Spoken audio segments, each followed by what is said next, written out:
Guyana's infrastructural landscape is set to undergo a radical shift as the government seeks to implement its ambitious transformative agenda. His Excellency Dr. Mohammed Irfaan Ali recently disclosed that his government will be utilizing a three-tiered approach to Guyana's transformation. This agenda, the head of state said, will guarantee an improved quality of life for all citizens, targeting communities, regions, and the country as a whole. At the community level, there's great transformation that will take place. That is improvement of healthcare system, improvement of road networks, educational facility, sports facility, and you will see a great segment of this budget that will target these community needs. That is one tier. Let's call it Tier 1. Tier 1 will also see the creation of growth opportunities or growth hubs within a cluster of communities.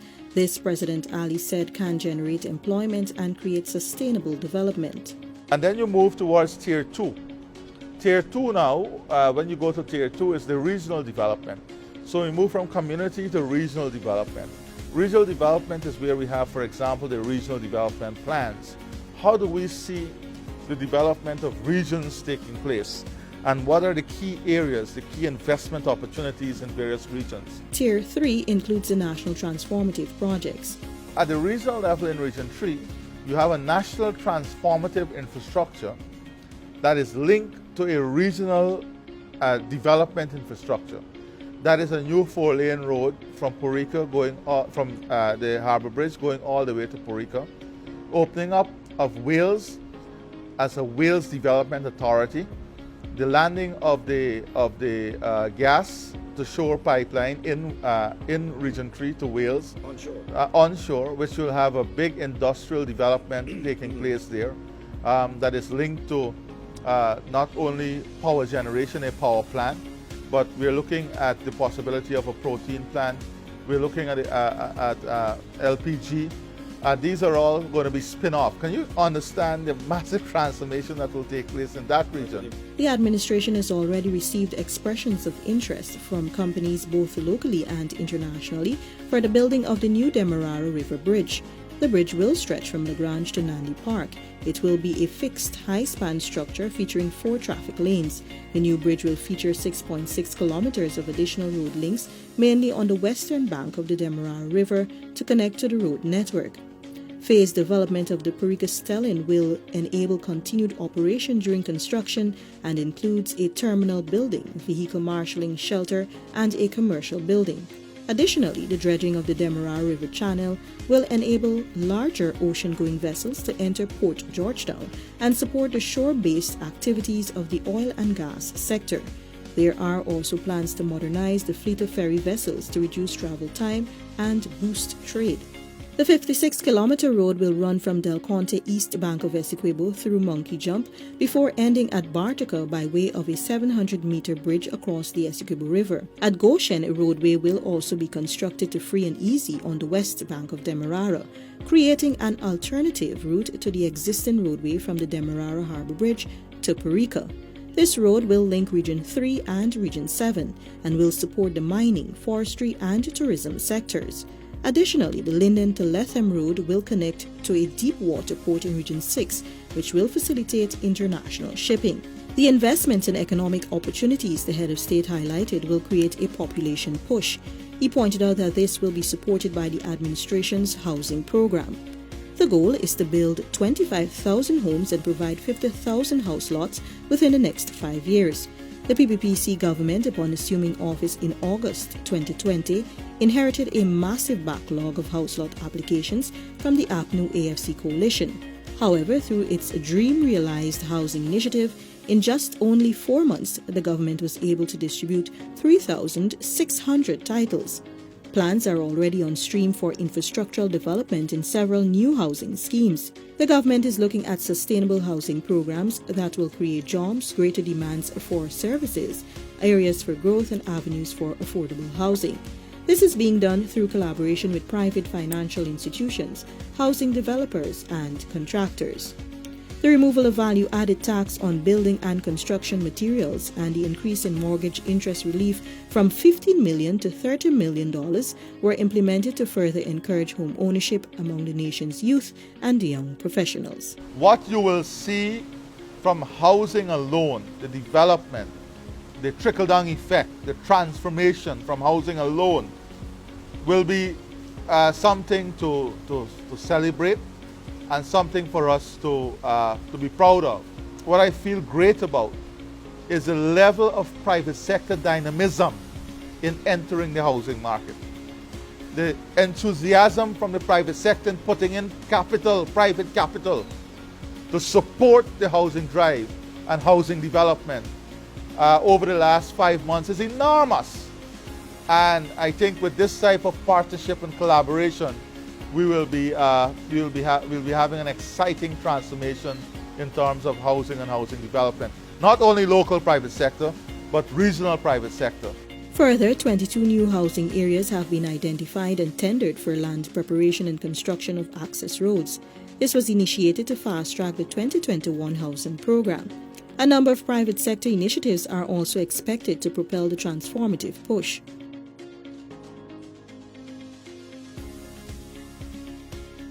The government is determined to ensure that Guyanese from across all socio-economic backgrounds gain access to potable water, which is in keeping with the United Nations Sustainable Development Goal 6, to ensure availability and sustainable management of water and sanitation for all. Several projects have been completed for water expansion services in both hinterland and coastal regions. While the government expands the country's water distribution network, it is also upgrading water treatment plants across the nation.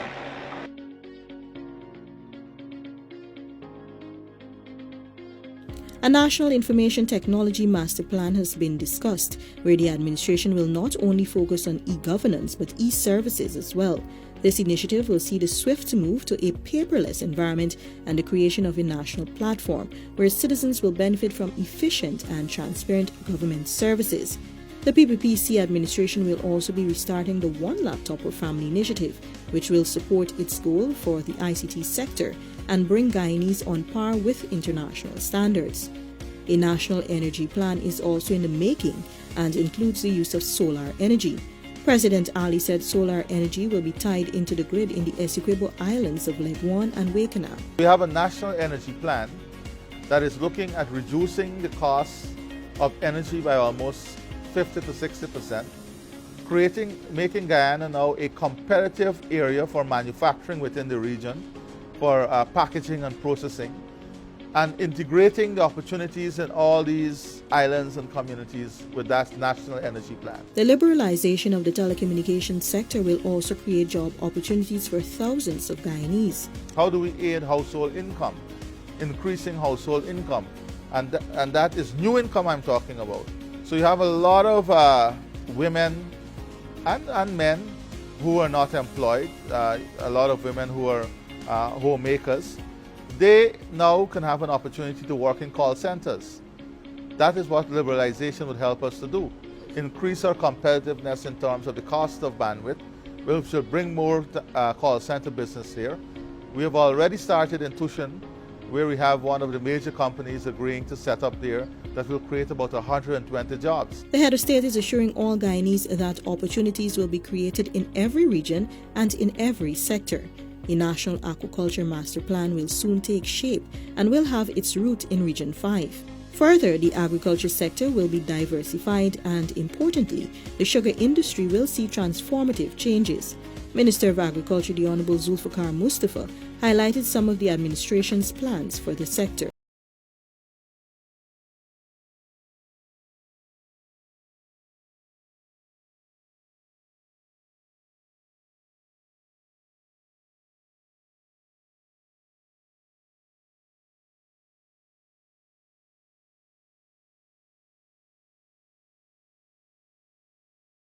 We plan to do that. We plan to diversify. We plan to ensure that we go to value-added product, and we also plan to develop our other industries around the sugar industry. In the education sector, Minister the Honorable Priya Manikchand said plans to secure 20,000 online scholarships are moving apace, even as the government works to ensure that more education opportunities are made available locally.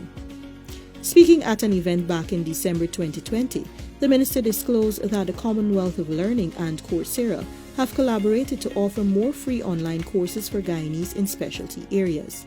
This ties in very neatly with the PPPC's manifesto promise that we were going to provide online learning opportunities, at least in the number of 20,000.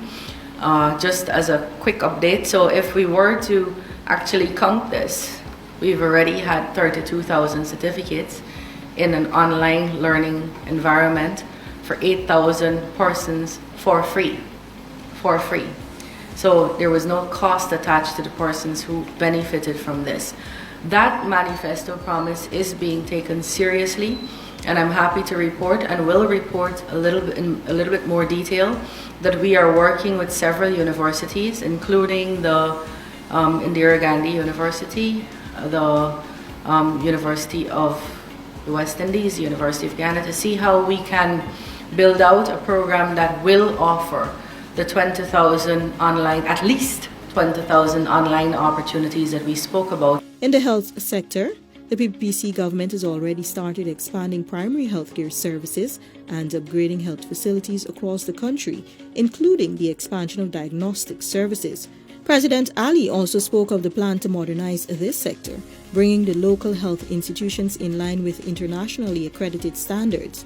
The administration also intends to expand the range of medical personnel, including doctors, postgraduate specialists, nurses, pharmacists, medical technologists, and technicians and other support staff. Meanwhile, the tourism sector is experiencing heightened focus with expressions of interest already submitted to government by renowned hotels like the Hyatt Hotels Corporation, the Radisson Hotels, and the Hilton Hotels and Resorts, among many others, to start operations in Guyana. On November 23, 2020, a memorandum of understanding was signed for the construction of a US $90 million Hilton Hotel at Houston Macdoom, East Bank, Demerara. Minister the Honorable Onij Walron, Chief Executive Officer of Go Invest, Dr. Peter Ramsarup, and Chairman and CEO of Total Tech, Mr. Lars Mangal, signed the agreement. More than 25 Guyanese contractors and suppliers are expected to be involved in the execution of the work, which will bring significant spin-off benefits to hundreds of Guyanese. The 289-room hotel will include the 161-room Hilton Garden Inn and 128 suites. It will feature a variety of on-site dining options, conference facilities, a pool, and 24-hour fitness facility, while bringing the best of modern, smart, Scandinavian, minimalistic concepts to Guyana. New hotels that are coming in stream. Within this 5 years, conservatively, we should have at least 5 hotels up and running. So that's another area of transformative, in a transformative agenda that is pushed by the private sector.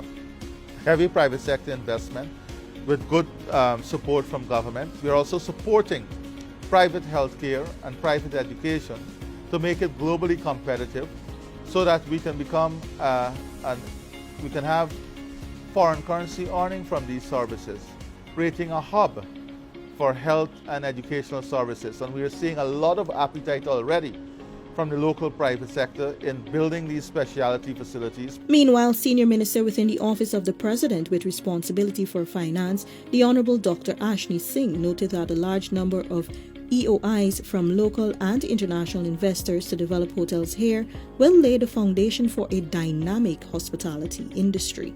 Which of course is consistent with the heightened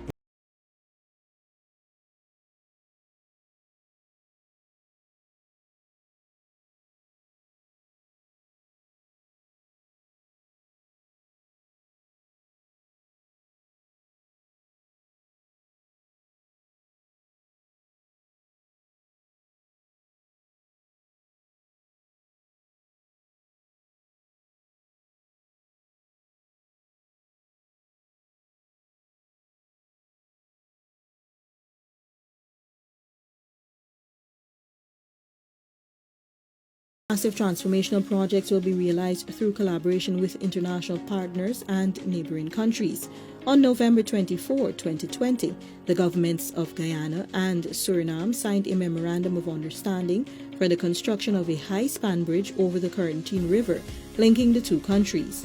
When constructed, the bridge will serve as a permanent physical link between the people of Guyana and Suriname, but more importantly, that link to the rest of the South American continent. President Ali said the bridge will create a new logistics hub which is linked to the development of the private sector.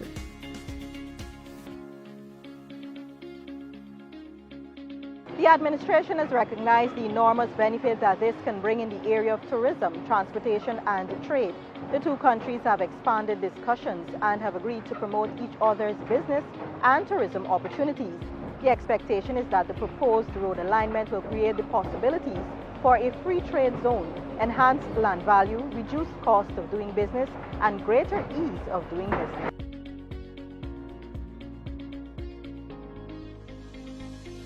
Guyanese living abroad will not be left out of this transformative process. President Ali has said that the administration is creating an enabling environment should they choose to return home and invest. The head of state said the government intends to provide advanced services to encourage people to return home.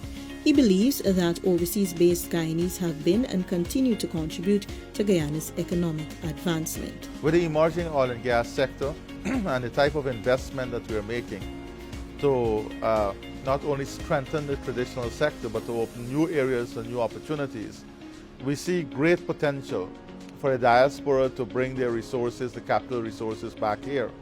For a matter of fact, we're also discussing now financial instruments through which we can have all categories and levels of the diaspora involved and integrated in the development of our country.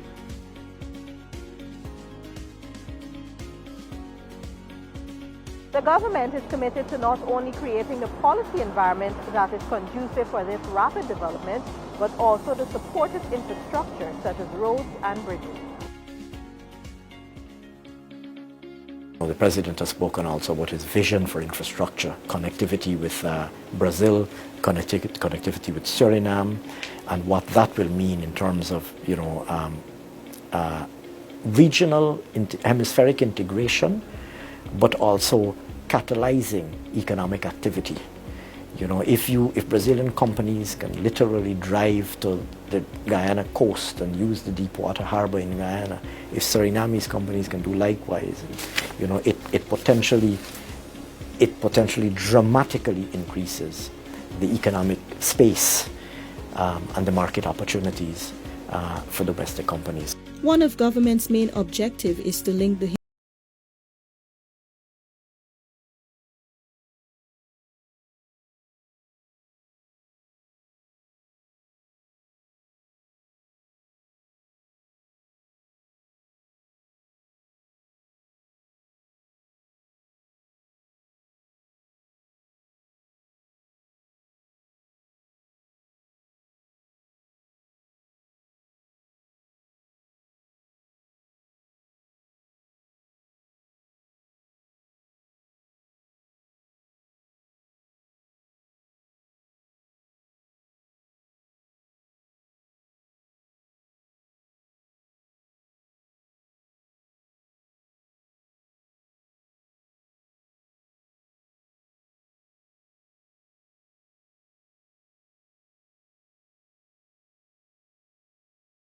highway which links Georgetown with the mining town of Linden will be upgraded. Settlements are strung along both sides of the road, and this improvement will facilitate international trade among communities and faster communication. The Kurpukari Bridge is also part of the Linden-Mabura development package. It is envisioned to be an elevated long-span concrete bridge which will complete connectivity by bridging our main waterways. It replaces a pontoon with uninterrupted travel for persons between regions 9 and 10 and even further into Brazil.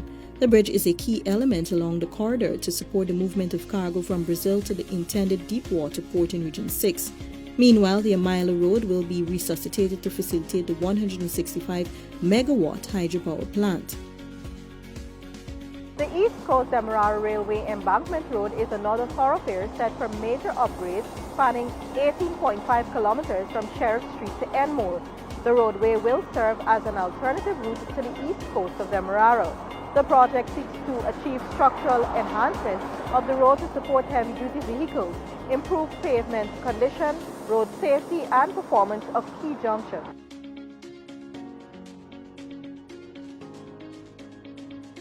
On the main road, that highway is to be further extended from Belfield to Rosignol, west Berbice. The upgrade of the Lethem Airdrome to a regional airport is also on the cards. This project has been initiated to take advantage of the demand for international travel and trade with Brazil, Suriname, and the Caribbean.